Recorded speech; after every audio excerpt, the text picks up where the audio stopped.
Primeiro conta para quem não te conhece, quem é a Fernanda? Bom, um dos motivos que eu quis fazer para cá, porque além de ser um lugar que eu me sinto em casa, me sinto em família, que durante a pandemia todos vocês tiveram aula, se encontraram, etc. E eu disse que eu ia fazer um recolhimento, então assim, eu não participei das atividades, etc. E eu falei, eu vou para outras atividades e quando voltar às aulas eu volto. E esse livro foi quase todo escrito durante esse período de pandemia. Então, para mim, até dá um retorno para vocês, o tempo que eu fiquei afastada e vocês não sabiam o que eu estava fazendo. E assim, esse livro ficou grande para os padrões de contos da editora. Ele tem mais de 230 páginas e depois de um certo número de páginas, os livros têm que ser costurados e não colados. Então tem uma questão técnica, assim. Então ele tem... Quase não entrou o prefácio dele.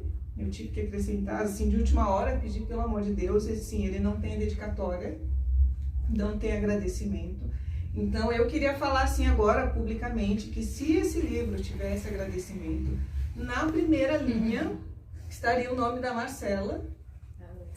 E estaria também o nome da Cíntia, que não pôde vir, porque assim, uma coisa é a pessoa fracassar e você falar uma vez, ai, não, tudo bem, vai dar certo e tal. E outra coisa é você passar 10 anos fazendo isso. Então assim, a Marcela passou mais de 10 anos me dando força. A Cíntia também passou uns 10 anos, porque eu escrevia, mandava para a editora, recebia não, ficava arrasada, e falava, ai, tudo bem, não é para ser, não tenho talento, não. E a Marcela falava, não desista, você tem, eu tô aqui te lendo, eu sei que você tem. Então, assim, foi um processo pessoal muito, muito intenso, muito forte, e se não fossem elas, a Marcela e a Cíntia, esse livro realmente não tinha saído. Então, assim, faço questão mesmo. Faço questão de ressaltar isso. E a Cíntia gostaria de ter vindo, ela não pôde vir, ela mora em São Paulo e ficou um pouco em cima da hora, e ela é a pessoa que escreve o prefácio e ela é a protagonista do primeiro conto também. E aí, quando a Marcela começou a me ler, ela estava morando em Manaus. E quando ela veio para Curitiba, ela tweetou assim, eu tenho medo de estar no ônibus em Curitiba, conversando, e quando eu for ver, aparece a minha história no blog da Fernanda. Que é verdade. Eu não podia ouvir nada, assim, estava saindo da aula, estava andando, alguma coisa assim, qualquer história que as pessoas me contassem, eu contava no meu blog.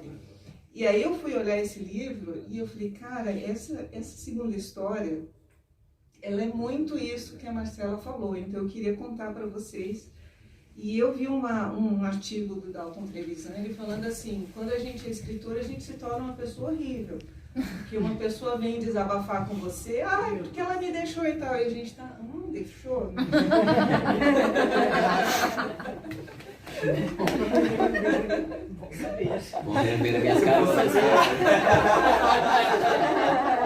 Tô ficando tô ficando preocupada. Tem histórias do meu pai que foram relatadas nos contos dele. Eita. Coisa assim. Você leu a meu pai. Olha, não conta pra ninguém, né?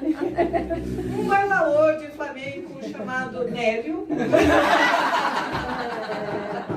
Imagina. Então, assim, a história do segundo conto eu vou contar para vocês o antecedente, porque era assim. Quando eu me mudei para minha outra casa, eu tô morando aqui perto há muito tempo, eu morei 16 anos lá na outra região. Eu me mudei e tinha uma casa que tinha um cartazinho assim, vendemos sorvete, uma bola R$1, alguma coisa assim. E aí eu passei lá umas 2 vezes, quando estava muito quente, e o sorvete era ruim, na verdade. Então assim, eu comprei o sorvete uma vez, uma senhora loira tal, que era dona da casa, atendeu, aquele negócio muito assim, ela estava vendo TV, você batia lá, ela te dava uma bola, bem simples assim. E aí comprei 1 ou 2 vezes, aí uma outra vez eu passei e não tava o cartazinho lá, aí eu fiquei assim, será que tem sorvete? Não tem? Tinha o balcão lá, eu fiquei meio assim, tudo bem, deixa pra lá. Aí esqueci o assunto, no fim parou realmente de vender sorvete. Aí passam-se muitos anos, sei lá, uns 5 anos, 6 anos, onde eu tô passeando com a minha cadela e tem essa senhora do sorvete. E ela tá assim, de pé numa esquina assim. Aí, assim, Um dia eu tô passeando com a minha cadela e tem essa senhora do sorvete. E ela tá assim, de pé numa esquina assim. Aí, assim, só nós duas na rua, vazia, e a mulher assim, você fala, então, né, tudo bem com a senhora, não sei o quê. Aí eu passei a conversar com essa mulher, de vez em quando eu passava lá. E ela disse que o médico dela mandou ela pegar 15 minutos de sol por dia, e ela não tinha o que fazer. Então ela ia para a esquina, dava os minutos dela, sem ter o que fazer, e voltava para casa. E aí eu perguntei para ela do sorvete, ela me contou do sorvete, porque o sorvete, que ela foi casada e não sei o que. Ela me contou coisas assim. Vocês vão olhar, vocês vão achar que eu fiz horas de entrevista, mas eu não fiz. É porque ela era uma pessoa muito solitária, muito triste até. Então, você mal chegava perto dela, ela já descarregava aquele monte de coisa que ela tinha passado. E ela triste e tal, aquela situação.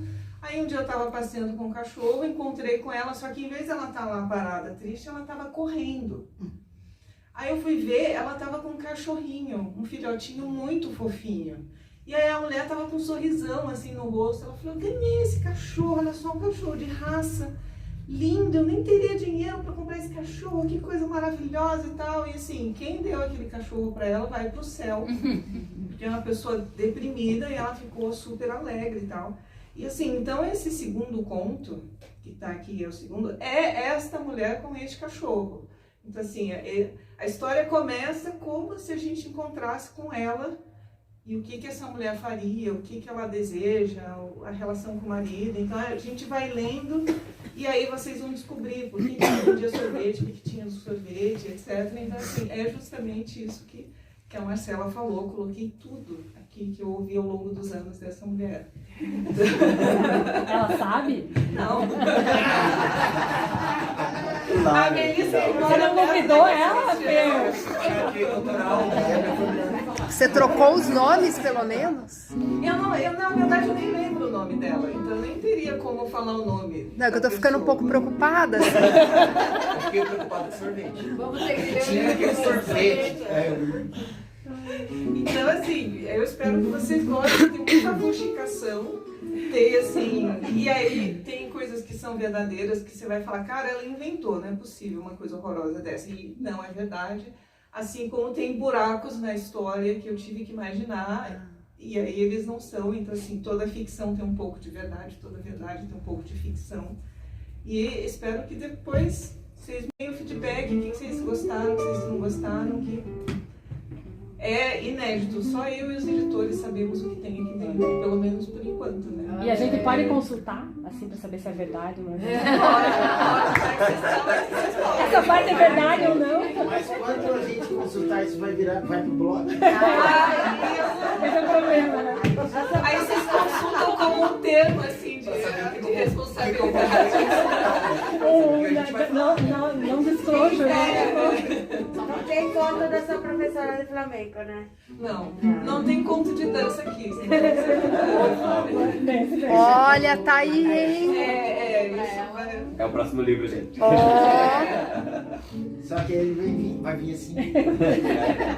E para quem quiser adquirir, E que vários de vocês já adquiriram, estão lá esperando por vocês. Quem quiser adquirir, tem os exemplares que estão na minha mão, que é o autógrafo, etc. E tem no site da editora, a Editora Ópera. Quem quiser adquirir também. Ele está custando R$49. Assim, uma pechincha. e vem com uma... E vem com uma linda cobrinha de chito.